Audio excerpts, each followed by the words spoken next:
মানে তার মানে তোমার কিছু হয়নি, তুমি এমনি চিৎকার করে উঠলে? অফকোর্স আমার কিছু হয়নি। আমি ঘরে ঢুকে তো বুঝতে পারলাম যে ঘরের মধ্যে কিছু না কিছু একটা বিপদ ঘটেছে, তাই আমি একটু হাতড়ে হাতড়ে ওই দরজার কাছে গিয়ে ওখানে চুপচাপ লুকিয়ে থাকার চেষ্টা করলাম, আর তারপর যা করার করলাম।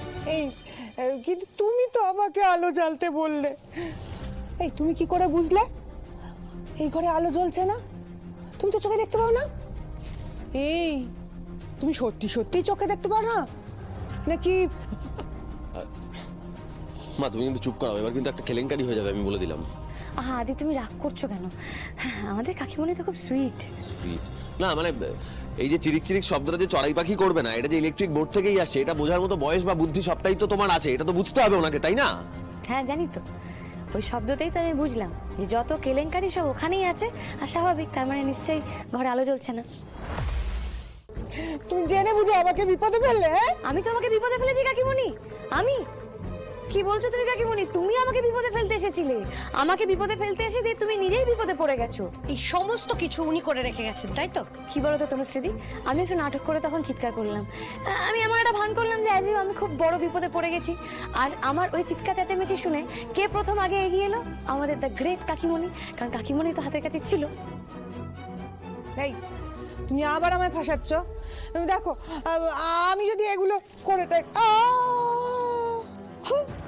আমি তাহলে নিজেই আলো জ্বালবো। হ্যাঁ বারে কাকিমণি, তুমি একজন মানুষকে বিপদে ফেলতে চেয়েছো, সে বিপদে পড়ে গেছে কিনা সেটা তুমি দেখতে আসবে না?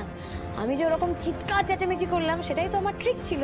আমার চিৎকার শুনে তোমার মনে হলো যে তুমি যাকে বিপদে ফেলতে চেয়েছো সে বিপদে পড়ে গেছে, তাই তাকে দেখার ওই আনন্দটা তুমি আর সামনে রাখতে পারোনি, তাই তুমি ওরকম দুমদাম করে ছুটে চলে এলে। আমি একটা গাধা, ঠিক বলেন নন্দিনীদি। কেন যে লাইটটা জ্বালাতে গেলাম। কি করে পারো তুমি কাকিমণি এগুলো করতে? কি করে পারলে?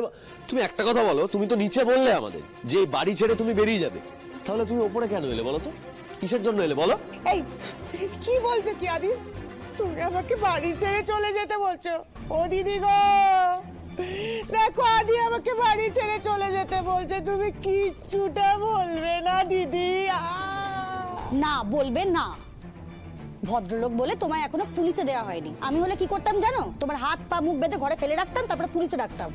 তুমি তো একদম ক্রিমিনাল হয়ে যাচ্ছ কাকিমুনি। এই কি বলছো কি তুমি? হ্যাঁ কেন করিস তুই এসব ছোট? না মানে কেন বল? আনন্দি তোর কি ক্ষতি করেছে? কি অনিন্দ জেলে গেছে বলে তুই আনন্দের উপর প্রতিশোধ নিচ্ছিস নাকি?